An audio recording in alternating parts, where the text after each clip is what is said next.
नमस्ते, प्रणाम। मैं किशोरलाल यादव सबको पैर छू कर प्रणाम कर रहा हूँ।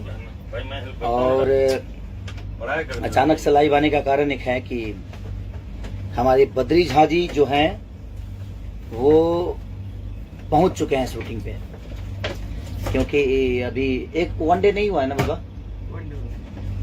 अरे तो कल वनडे होगा ना।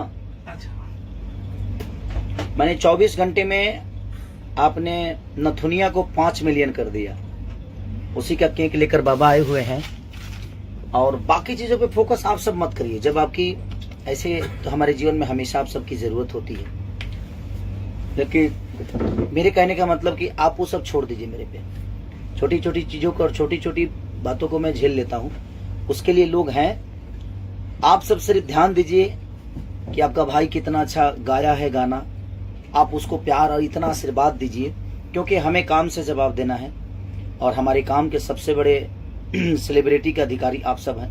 मैं तो आपका बेटा हूं, मेहनत करता हूं और आप सबके बीच में अपनी उपलब्धि को रखता हूं।